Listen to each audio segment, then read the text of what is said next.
ਹੂੰ।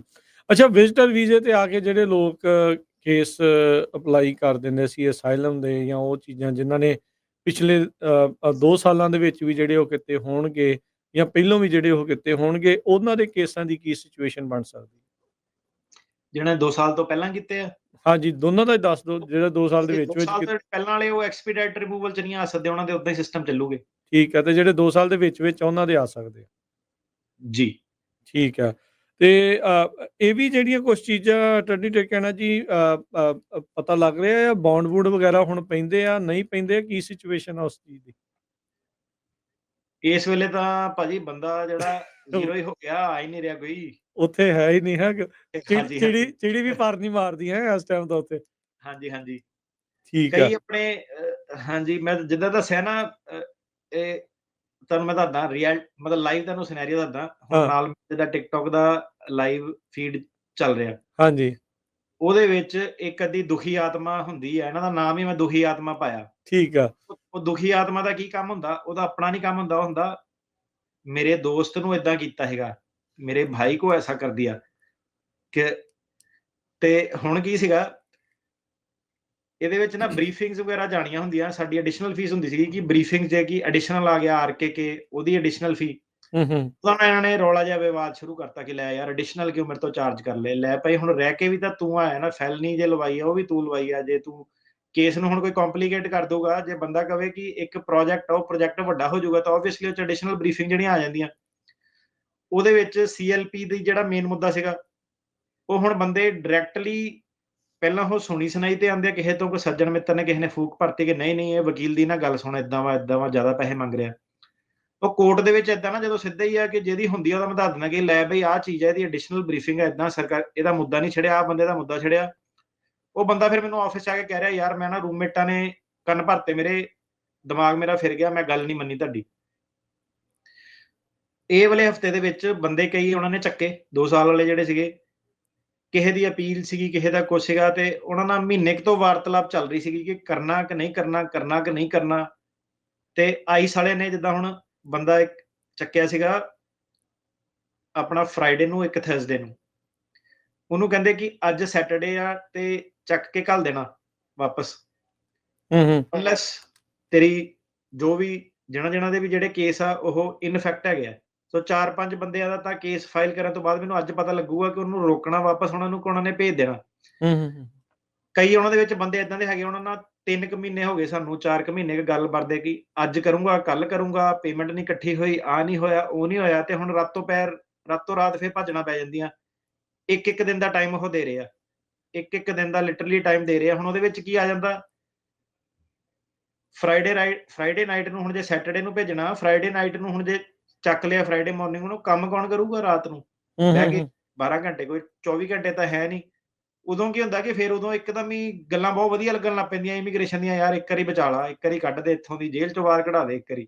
ਹੂੰ, ਹੂੰ, ਹੂੰ, ਹੂੰ। ਸੋ ਯਾਰ ਉਹ ਚੀਜ਼ ਜਿਹੜੀ ਹੈਗੀ ਆ, ਪਹਿਲਾਂ ਹੀ ਸਿਸਟਮ ਤੁਸੀਂ ਸਹੀ ਤਰੀਕੇ ਨਾਲ ਚੱਲੋ। ਉਹਦੇ ਵਿੱਚ ਜਿਹੜਾ ਤੁਹਾਨੂੰ ਪਤਾ ਕਿ ਕੰਮ ਸਟ੍ਰਿਕਟ ਹੋਇਆ ਪਿਆ ਵਾ, ਤੁਹਾਨੂੰ ਪਤਾ ਸਾਰਿਆਂ ਨੂੰ ਕਿ ਇਹਨਾਂ ਨੇ ਕੋਈ ਵੀ ਬੰਦਾ ਇਹਦੇ ਘੇਰੇ 'ਚ ਆ ਸਕਦਾ। ਜਦੋਂ ਤੁਹਾਨੂੰ ਇਹ ਸਾਰੀਆਂ ਚੀਜ਼ਾਂ ਪਤਾ ਹੀ ਆ, ਤੁਸੀਂ ਪਹਿਲਾਂ ਹੀ ਸਿਸਟਮ ਦੇ ਨਾਲ ਚੱਲੋ। ਪਹਿਲਾਂ ਹੀ ਤੁਸੀਂ ਜਿਹੜੀਆਂ ਬਰੀਫਿੰਗਸ ਹਰੇਕ ਚੀਜ਼ ਜਿਹੜੀ ਹੈਗੀ ਆ ਉਹ ਸਿੱਧੇ ਸਿਸਟਮ ਔਨ ਟਾਪ ਤੇ ਰੱਖੋ।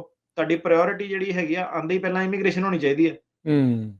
ਸੋ ਉਹ ਚੀਜ਼ ਆ ਕਿ ਇਹ ਚੀਜ਼ਾਂ ਦਾ ਹੁਣ ਹੋ ਰਿਹਾ ਕਿ ਕਾਲ ਵੋਲੀਅਮ ਇੱਕ ਤਾਂ ਬੜਾ ਜ਼ਿਆਦਾ, ਜਿੱਦਾਂ ਹੁਣ 2 ਸਾਲ ਵਾਲਾ ਕੀਤਾ ਸੀ ਉਹਦੀ ਬੜੀ ਕਾਲ ਵੋਲੀਅਮ ਆਈ। ਹੂੰ, ਹੂੰ, 1000 ਹੂੰ। 2000 ਤੱਕ ਕਾਲਸ ਜਿਹੜੀਆਂ ਇੱਕ ਦਿਨ ਦੀਆਂ ਜਿਹੜੀਆਂ ਆਹੀ ਚੀਜ਼ ਤੇ ਆ ਰਹੀਆਂ ਕਿ ਯਾਰ ਲੋਕਾਂ ਜਿਹੜਾ ਚੱਲਿਆ ਹੋਇਆ ਪੈਨਿਕ ਉਹ ਕਿੱਦਾਂ। ਬਾਕੀ ਜਿਹੜੇ ਵਕੀਲ ਆ ਉਹ ਵੀ ਸੇਮ ਚੀਜ਼ ਦੱਸ ਰਹੇ ਕਿ ਯਾਰ ਕਾਫੀ ਬਿਜ਼ੀ ਕੰਮ ਆ। ਹੁਣ ਏਦਾਂ ਕਿ ਇੱਕ ਬੰਦੇ ਕੋਲ ਹੁੰਦੇ ਤਾਂ 24 ਘੰਟੇ ਹੀ ਆ ਨਾ ਦਿਨ ਦੇ ਵਿੱਚ, ਬਿਲਕੁਲ, ਉਹ ਬਿਲਕੁਲ। ਕਿੱਦਾਂ ਮਤਲਬ ਕਿ ਹਰੇਕ ਦੀ ਤੁਸੀਂ ਆਪਣੀ ਪਹਿਲਾਂ ਹੀ ਜਿਹੜਾ ਪੁਆਇੰਟ ਸਿੱਧੇ ਫਾਰਵਰਡ ਰੱਖੋ। ਯਾਰ ਤੁਸੀਂ ਕਿਸੇ ਕੋਲ ਜਾਂਦੇ ਆ, ਭਾਵੇਂ ਮੈਂ ਵਕੀਲ ਆ, ਕੋਈ ਵੀ ਵਕੀਲ ਆ, ਆਪਣਾ ਏਜੰਡਾ ਪਹਿਲਾਂ ਹੀ ਤਿਆਰ ਰੱਖੋ। ਉਹਦੇ ਵਿੱਚ ਇਹ ਕਿ ਮੈਂ ਯਾਰ ਸੋਚੂੰਗਾ, ਮੈਂ ਆਪਣੇ ਭਾਈ ਤੋਂ ਪੁੱਛ ਲਵਾਂ, ਮੈਂ ਆਪਣੇ ਘਰਦਿਆਂ ਤੋਂ ਪੁੱਛ ਲਵਾਂ, ਉਹ ਮੈਨੂੰ ਇੰਡੀਆ ਤੋਂ ਦੱਸੂਗਾ ਇੱਥੇ ਕੀ ਕਰਨਾ। ਤਾਂ ਉਹ ਚੀਜ਼ਾਂ ਦਾ ਨਹੀਂ ਕਿਸੇ ਕੋਲ ਇਹ ਹੈਗਾ। ਹੁਣ ਕੁਇੱਕ ਫੈਸਲੇ ਜਿਹੜੇ ਲੈਣੇ ਪੈਂਦੇ ਆ, ਇੱਕ-ਇੱਕ ਦਿਨ ਦੀ ਗੱਲਬਾਤ ਆ ਜਾਂਦੀ ਆ। ਬਿਲਕੁਲ ਔਨ ਦਾ ਸਪੌਟ ਫੈਸਲਾ, ਔਨ ਦਾ ਸਪੌਟ ਡਾਇਲੋਗ ਹੁੰਦਾ ਸੀ ਨਾ। ਤੁਹਾਡਾ ਹਾਂ, ਉਹ ਚੀਜ਼। ਅੱਛਾ, ਇਸ ਦੀ ਆੜ ਦੇ ਵਿੱਚ ਸਕੈਮ ਵੀ ਬਹੁਤ ਹੋ ਸਕਦਾ ਲੋਕਾਂ ਦੇ ਨਾਲ। ਲੋਕਾਂ ਨੂੰ ਇਹ ਵੀ ਕਹਿੰਦੇ ਵੀ ਆਈਸ ਤੋਂ ਅਸੀਂ ਬੋਲਦੇ ਹਾਂ, ਕਾਲਾਂ ਕਰਦੇ ਹਾਂ।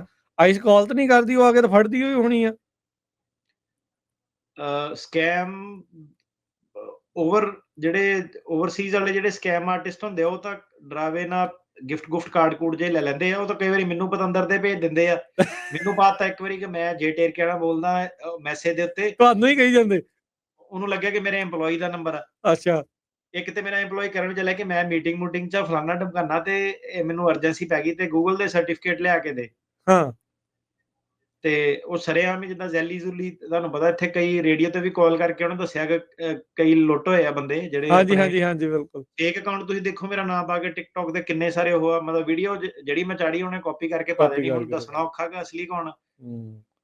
ਸੋ ਜਿਹੜਾ ਵੀ ਦੇਖੋ, ਇੱਕ ਚੀਜ਼ ਧਿਆਨ ਰੱਖਿਓ, ਜਿਹੜਾ ਵੀ ਬੰਦਾ ਤੁਹਾਡੇ ਤੋਂ ਪੈਸੇ ਮੰਗ ਰਿਹਾ ਆ, ਇਹ ਚੀਜ਼ ਕਹਿ ਕੇ ਗਿਫਟ ਸਰਟੀਫਿਕੇਟ, ਐਪਲ ਕਾਰਡ ਜਾਂ ਕੋਈ ਕਾਰਡ ਆ, ਉਹ ਸਕੈਮ ਆ, ਬਚ ਕੇ।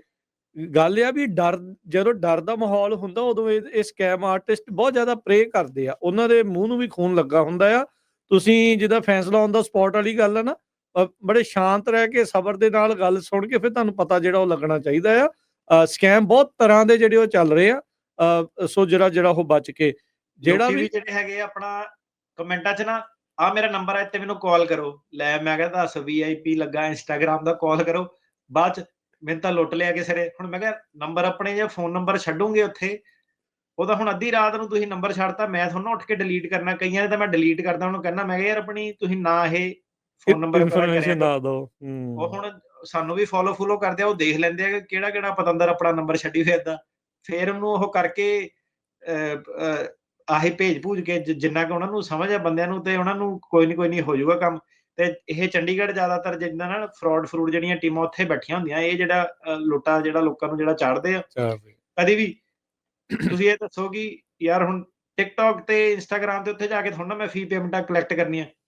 ਸਾਡਾ ਸਿੱਧਾ ਇੱਕ ਆਫਿਸ ਦਾ ਇੱਕੋ ਹੀ ਨੰਬਰ ਆ। ਉਹ ਹੁਣ ਲੋਕਾਂ ਦਾ ਵੀ ਏਦਾਂ ਕਿ ਪ੍ਰੋਫਾਈਲ ਤੇ ਨੰਬਰ ਲਿਖਿਆ ਹੋਵੇ, ਉਹਨੇ ਕਮੈਂਟਾਂ 'ਚ ਤੁਹਾਡਾ ਨੰਬਰ ਕੀ ਆ, ਤੁਹਾਡਾ ਨੰਬਰ ਕੀ ਆ, ਤੁਹਾਡਾ ਨੰਬਰ ਪੁੱਛੀ ਜਾਣਾ। ਕੀ ਆ। ਆ ਮੈਂ ਹੁਣ ਕਿਹਾ ਪੰਦਰਾ ਜਾ ਕੇ ਗੂਗਲ ਕਰ ਲਾ, ਚੈੱਕ ਕਰ ਲਾ। ਤੇ ਹੁਣ ਉਹ ਏਦਾਂ ਦਾ ਬੰਦਾ ਦੱਸੋ ਤੁਸੀਂ, ਉਹ ਤਾਂ ਫਿਰ ਲੁੱਟ ਹੋਣਾ ਡਿਜ਼ਰਵ ਹੀ ਕਰਦਾ ਨਾ, ਜਿਹੜਾ ਬੰਦਾ ਹੁਣ ਆਪ ਹੀ ਚਲੋ ਕਹਿੰਦਾ ਕਿ ਲੈ ਆ ਮੇਰੀ ਧੌਣ ਆ, ਇੱਥੇ ਤਲਵਾਰ ਸੁੱਟੋ। ਧੰਨਵਾਦ। ਸਕੈਮਰ ਨੂੰ ਕੀ ਕਰ ਸਕਦਾ ਹੁਣ ਬੰਦਾ।